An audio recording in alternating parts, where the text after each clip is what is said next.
BJP ನಾಯಕರಿಗೆ ದೊಡ್ಡ ಬೆದರಿಕೆ ಅಂದರೆ ವಿರೋಧ ಪಕ್ಷಗಳಲ್ಲ, ಬದಲಾಗಿ ಅವರ ಸ್ವಂತ ಪಕ್ಷದೊಳಗಿನ ಪ್ರಬಲರು. ಒಬ್ಬ ನಾಯಕ ಸಾರ್ವಜನಿಕ ವ್ಯಕ್ತಿಯಾದ ತಕ್ಷಣ, ಮುಖ್ಯಮಂತ್ರಿ ಅಥವಾ ಪ್ರಧಾನಿ ಸ್ಥಾನಕ್ಕೆ ಸಂಭಾವ್ಯ ಸ್ಪರ್ಧಿಯಾದ ತಕ್ಷಣ ನಂಬರ್ 1 ಮತ್ತು ನಂಬರ್ 2 ಸ್ಥಾನದಲ್ಲಿರುವ ಜೋಡಿ ಅದನ್ನು ಗಮನಿಸುತ್ತೆ.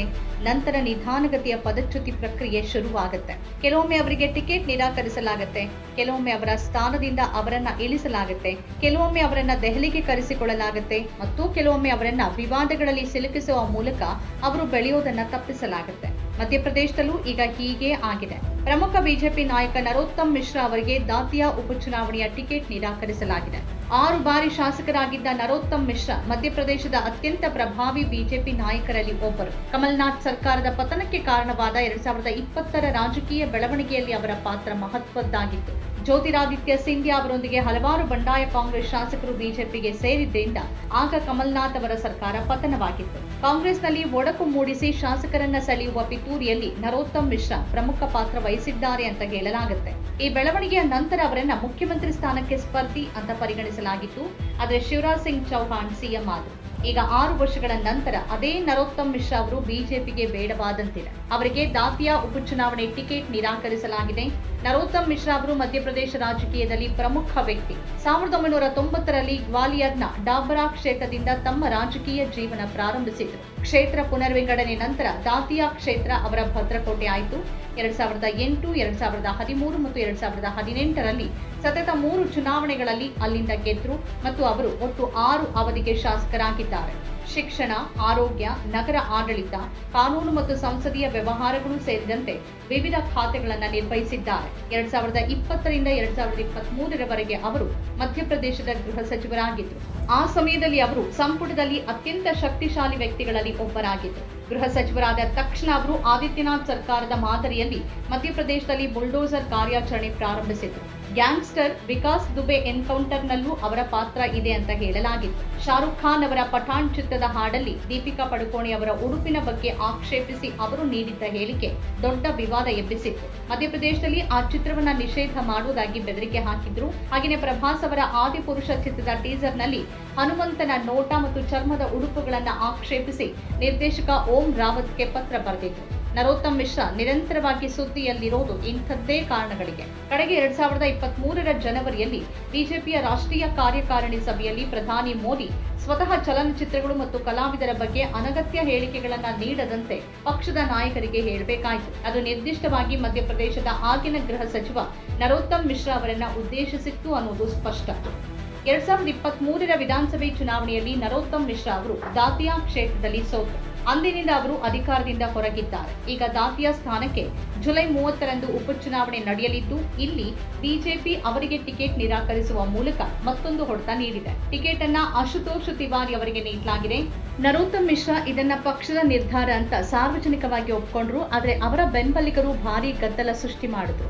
ನರೋತ್ತಮ್ ಮಿಶ್ರಾ ಅವರನ್ನ ಬಿಜೆಪಿಯ ಅತ್ಯಂತ ಅನುಭವಿ ಮತ್ತು ಪ್ರಭಾವಿ ನಾಯಕರಲ್ಲಿ ಒಬ್ಬರು ಅಂತ ಪರಿಗಣಿಸಲಾಗಿದೆ. ಅವರು ಉಪಚುನಾವಣೆಯಲ್ಲಿ ಗೆದ್ದಿದ್ರೆ ಸಂಪುಟಕ್ಕೆ ಮರಳೋದು ಬಹುತೇಕ ಖಚಿತವಾಗಿತ್ತು.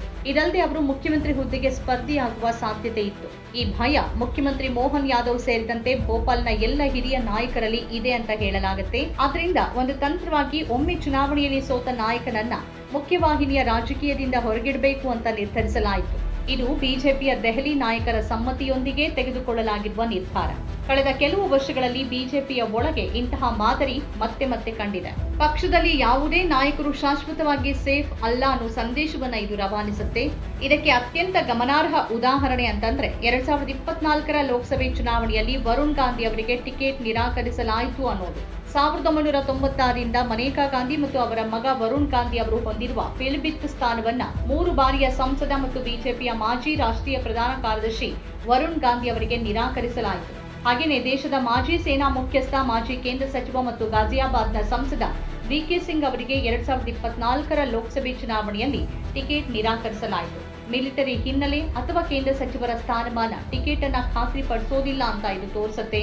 ಟಿಕೆಟ್ ನಿರಾಕರಣೆಯ ಹೊರತಾಗಿ ತಮಗೆ ಬೇಡವಾದ ನಾಯಕರನ್ನ ಹೊರಗೆ ಕಳಿಸೋಕೆ ಈ ನಂಬರ್ 1 ಮತ್ತು ನಂಬರ್ 2 ಜೋಡಿ ಹಲವಾರು ಇತರ ವಿಧಾನಗಳನ್ನು ಕೂಡ ಬಳಸುತ್ತೆ. 2023ರ ಮಧ್ಯಪ್ರದೇಶ ವಿಧಾನಸಭೆ ಚುನಾವಣೆಯಲ್ಲಿ ಶಿವರಾಜ್ ಸಿಂಗ್ ಚೌಹಾಣ್ ಬಿಜೆಪಿಯ ಐತಿಹಾಸಿಕ ಗೆಲುವಿಗೆ ಕಾರಣರಾದರು. ಬಹುತೇಕ ಎಲ್ಲರೂ ಶಿವರಾಜ್ ಸಿಂಗ್ ಚೌಹಾಣ್ ಅವರೇ ಮುಖ್ಯಮಂತ್ರಿ ಆಗ್ತಾರೆ ಅಂತ ಭಾವಿಸಿದ್ರು.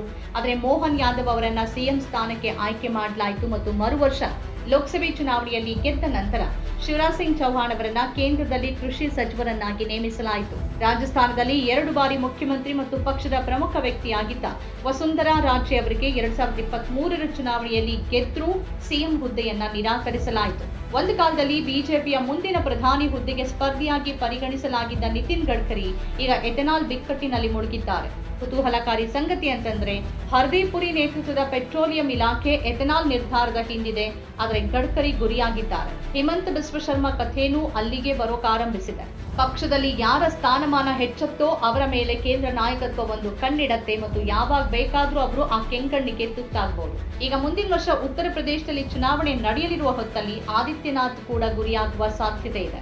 ರಾಮ ಮಂದಿರ ಕಾಣಿಕೆ ಕಳ್ಳತನ ವಿವಾದ ಆದಿತ್ಯನಾಥ್ ಅವರಿಗೆ ಮುಳುವಾಗಲೂಬಹುದು. ಆದಿತ್ಯನಾಥ್ ಅವರಿಗೆ ದೊಡ್ಡ ಬೆಂಬಲ ಮತ್ತು ಸಂಘಟನೆಯ ಮೇಲೆ ಬಲವಾದ ಹಿಡಿತ ಇದೆ. ಆದರೆ 2027ರಲ್ಲಿ ಉತ್ತರ ಪ್ರದೇಶದಲ್ಲಿ ಬಿಜೆಪಿ ದುರ್ಬಲಗೊಂಡ್ರೆ ಅಥವಾ ಸೋತ್ರೆ ಮತ್ತು ನಿಧಿ ಕಳ್ಳತನದಂತಹ ವಿಷಯದ ಸೋಲಿಗೆ ಪ್ರಮುಖ ಕಾರಣವಾದ್ರೆ ಶಿವರಾಜ್ ಸಿಂಗ್ ಚೌಹಾಣ್ ಮತ್ತು ವಸುಂಧರಾ ರಾಜೆ ಸ್ಥಿತಿಯನ್ನೇ ಆದಿತ್ಯನಾಥ್ ಕೂಡ ಎದುರಿಸಬೇಕಾಗಬಹುದು.